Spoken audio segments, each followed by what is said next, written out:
Welcome back. So, in the last episode, we were doing some modification to the Gordon Leatherman type tool, and I got the steel file on there, and I wanted to show you guys that because there were some people asking. So that is a genuine steel brand chainsaw flat file that I essentially ground to the same profile as the existing file. This is a little bit wider, so I also had to step it down to where the bolt goes in, but it does go in, and it locks. Not quite as tight as the old one, but you know what? That's good enough.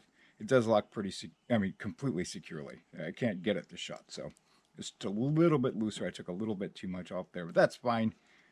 And it closes, and then we can also disassemble the tool to use the file to sharpen the knife blade if need be. Anyway, and I've used this tool for all these projects here.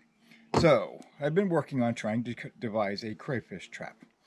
The first attempt was tying sticks together, and any self-respecting crayfish would simply run through these without ducking his head. But this is how you learn. Like, okay, that doesn't work. The sticks are too big, they're too knobby, they're too not straight. It might work with some sort of really straight conifer or something like that, but it didn't work with these. It's okay, live and learn. The next attempt was, I did all this with the axe, so not with the Leatherman tool, or the Leatherman-esque tool, the Gordon Harbor Freight one. The kids have filled it up with leaves, but just doing a wooden box with an open and closable lid, and I used a pretty junky log. I should have used something straighter, but for the attempt of just seeing if I could get it, I could get it tight enough so that a crayfish couldn't escape. But then I tried to do the funnel, and this was just snaring wire and the inner strands of parachute cord. The inner strands of parachute cord. So the idea is that this gets fitted in there, the crayfish crawls in, and then you can't get out, except, well, you can see that, yeah, they could run right through that. So that didn't work. But it was worth an attempt. And the other thing that I learned while doing that was get a crochet hook, which is around here somewhere. Anyway, get a crochet hook, because that really helps feed things through. And you can make one out of a decent stick. All right, so this is another thing that didn't work, but it was worthwhile trying. The next thing I thought was, maybe I could just take a bunch of snare wire and put little pegs in, and then weave the snare wire. I think if I had to do it again, if I had to, I'd put the pegs on either side and then just feed the wire through instead of trying the L shape. Because this really didn't work. The problem with snare wire is it slides on itself. So unless you lock each box together somehow, it's gonna fall right apart. So this didn't work, but again, worth the experiment. I was able to drill all these holes with my little drill bit that's in here, right here. 1/16 drill bit, which actually comes out and is very handy to do them just like that. And then finish them off with my also homemade awl. And that thing, I had to sharpen it, but it's pretty sharp now, and that thing actually cuts very well. All right, so another failed experiment, but hey, worth a try. I'll use all that wire for other things. I thought, well, maybe I could find some straighter grind sticks. So I found these. These are called wing stem. It's a plant that grows, it's a weed that grows around here. And I was trying to split them in half to maybe give it a little more lock instead of having a round surface against a round surface and having things roll around. Maybe you could do flat against flat, and then it would kind of lock together. The problem is splitting these things in half is not easy. The knife wants to just kind of hang up on it's almost like tree knots, and it just wants to walk out the side. No matter what you do or how careful you are, it wants to just get pushed out. So these might work. They would certainly work for something, but maybe not this, or at least not today. So no on the wing stem.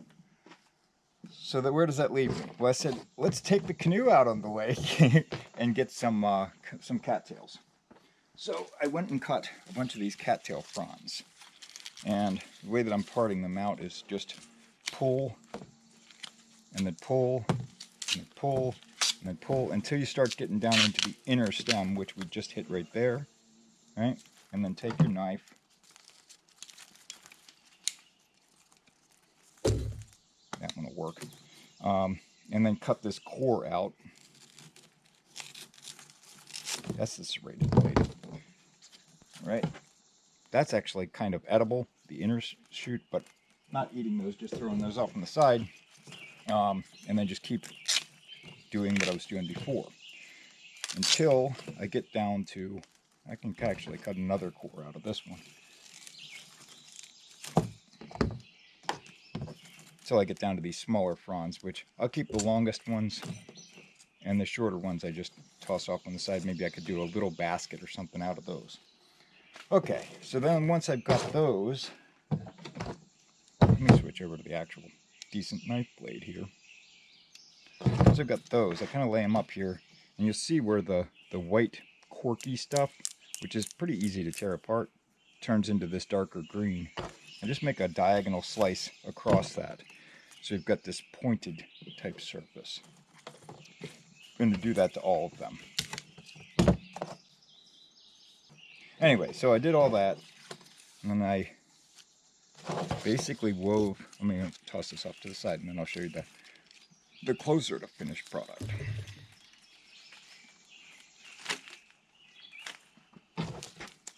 Alright, I wove this.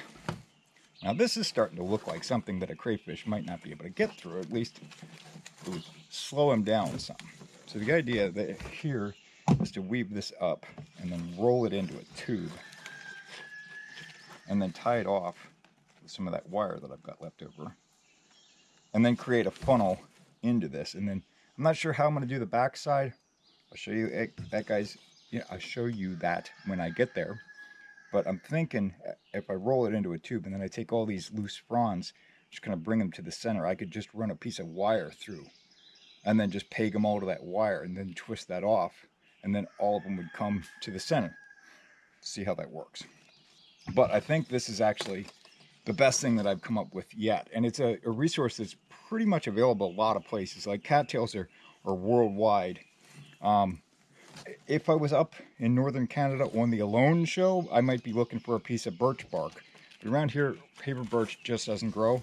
There's some darker, like the black birch, the river birch, but the bark's not the same. It's not as easy to work. So, or I might be able to take like spruce or pine, like a fresh cut section, and debark it. So this way I've got that tube. That would be another thought, especially if it didn't have any branches right there and it was nice and straight. Didn't have to, you know, try to pick around any knots. I've done that with white pine before and able to debark it, or tulip poplar. So there's some other options, but I think for what I've got so far, this is looking pretty good. And they're pretty small holes. Maybe a baby crayfish could crawl through, but the bigger ones couldn't. So see how this goes. All right, let's set up one of these fronds and kind of show you what's going on here. All right, right.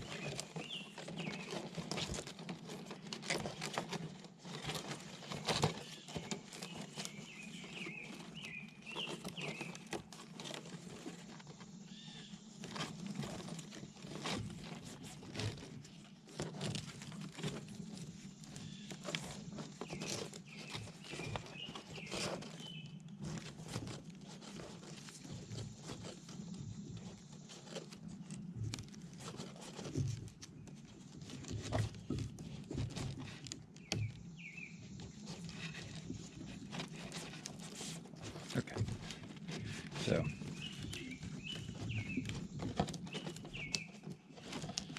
get to the end. Got these guys cut at an angle for a reason. So just want to bend it over itself, squish the end, and then run it back underneath of itself. This one goes the opposite way, which we'll flip it over, show you, and just tuck it back underneath of the previous one that you can. And if it goes further, fine, tuck it underneath that one too. There it is. Cut. The angle helps you just slide that in there easier. Okay, we got that woven together. And just use the snare wire to stitch on down the side. It's got a little taper to it. I think that's okay. Now I'm trying to figure out how to tie this end together. I left all these loose so that I've got some material to play with there. See how it goes. So I got the end closed up. I basically just ran one piece of wire up through and just kept flopping these onto it and poking it through, and then just wired it off. There was one little piece at the end that I wasn't happy with, the way these kind of stuck out, so I just run one more piece of wire there just to close it off. But does it look crayfish proof? I think it does. Now we just need to figure out the funnel, which is going to be a complexity. Yeah, we'll see how that goes. So, but the main body of the crayfish trap is done, and I think it's going to work. All right, so we're working on the funnel, and I don't know, how do you make something that's small that expands out? And a long time ago, I ran out of transmission fluid in my old van, and I basically had a piece of kind of heavy paper. I was able to just roll it around like this to make a funnel, and it worked pretty well. So I took kind of the cut off ends, and I think I'm going to try to just fashion this into a funnel that will then fit in at the end of the basket here. If I have to make another one and wedge it over top, well, we'll do that too. But that's a good start. At least that kind of has a funnel-like shape. So let me put it all together and see how it works. All right, so I started to put the funnel in. And this thing's squishy enough, I can just kind of push it down and close it off. I'll just stitch that. Now the real question is, how do I check to see if there's a crayfish in it? I mean, I guess I could shine a light down in there and look through one of the cracks or something like that. On a bright day you'd see it, but how do I open it to be able to get them out without destroying the whole thing? Alright, it is done. I've got the entrance funnel, and it goes down to that small hole. That small hole is elevated inside of it, where they'll drop down in. I cut a hole down the side here, and then just pinned it together with a little bit of wire. And this, it ain't gotta be pretty, it just has to work. And there's the end. And we're gonna go drop it in the stream and see if I can catch some crayfish. Okay, we're at the stream. See if I can fall into the camera. All right, and I think there's a good pool here. I'll try it in here. So have to let it sink and weight it down with some rocks here. I gotta use both hands for this, so I'll be right back. All right, there it is. It's underwater. See if it works. Pretty spot.